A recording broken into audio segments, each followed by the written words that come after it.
Hello and welcome back to the channel. Right, today from Guangzhou I have for you the Panzer Jager 1, a tiny little assault tank. Now, usual format, 60-second speed build, some pics, and then we'll get into the review. So, let's crack on and build.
Welcome back. Right, tiny little tank destroyer, stroke assault gun, the Panzer Jager 1. Right, well, unfortunately, as this is one of the small Guangzhou vehicles, we're not blessed with a book or booklet. We are stuck with a printed sheet. Anyone who's watched any of my videos knows how much I love these things. And this is not great, even by the standards of just printed sheets. This is tricky. It's so easy to skip sections because it's not laid out in order. It's very much, the numbers are thrown around a little bit all over the place, and it's very easy to accidentally skip one. Yeah, not great, and you will spend a lot of time puzzling over them to get the job done. Now, there was a couple of pieces missing on this.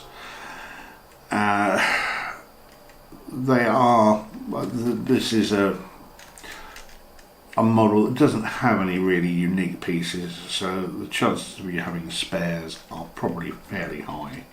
But yeah, there were a couple of very small bits that I needed to find from my spares box. There was no warpage though, and no discoloration, which is good. And as is usual with Jaguar, the bags were not numbered, so you had to have everything out all at once. The only saving grace is it's such a tiny model, there wasn't that much to come out. Also, they print bricks, which is normal for Guangzhou.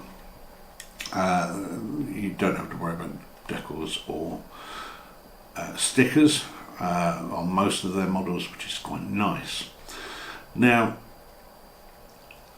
as far as building it goes, I think when you've done a few models by particular companies, you sort of get to know their ethos a bit about how they like to work, how they like to design.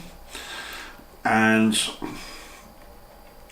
this is at the same time a normal Guangzhou model and not a normal Guangzhou model.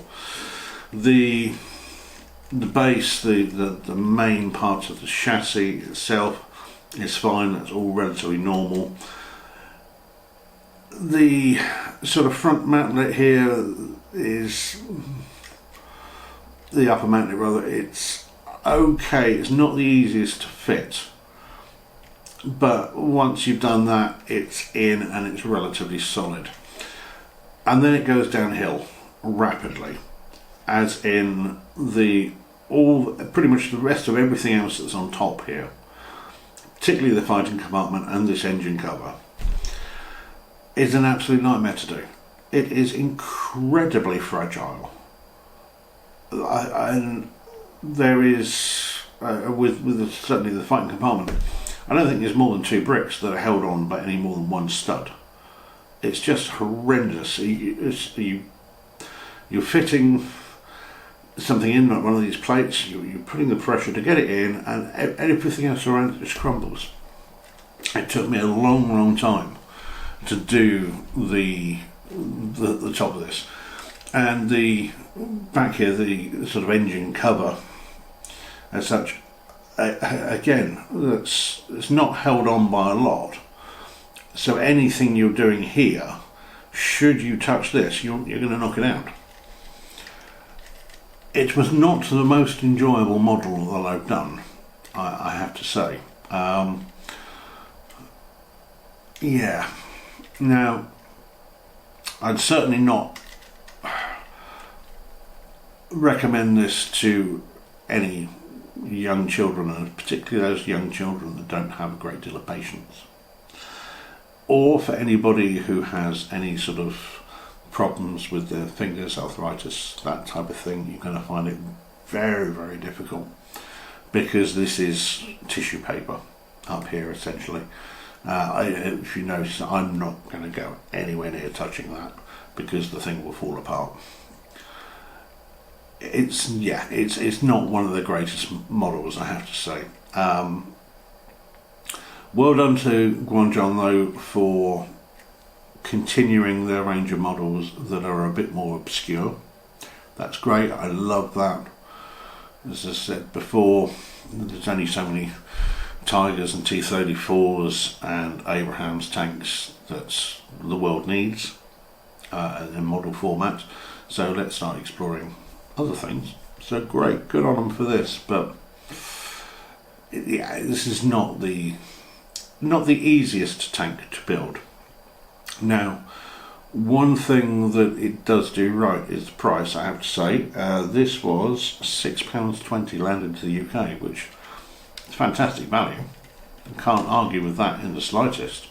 I mean, that's right there with the KB1, KB2, the Tiger, also Bochuquan.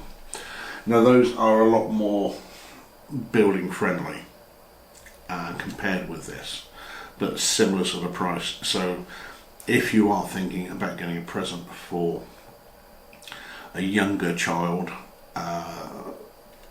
or somebody who's got a bit of dexterity problems, then those sorts of things are ideal. They're great. They're really useful. Sort of really good for that type of customer. This thing is not. So who is this for? This really is for the collector who wants something a bit more obscure, and perhaps it doesn't have a great deal of shelf room left. So there we are, Panzer Jager 1. Fantastic for doing a more obscure model. Good price. Execution is a bit, it's very fiddly, it's very fragile, and once you've done it, it needs to stay on a shelf and not move until you finally destroy it by dusting it. So there we go. That's the review today, and hopefully you've enjoyed it. If you have, please like and subscribe to the channel, and I will catch you again. Take care, bye bye.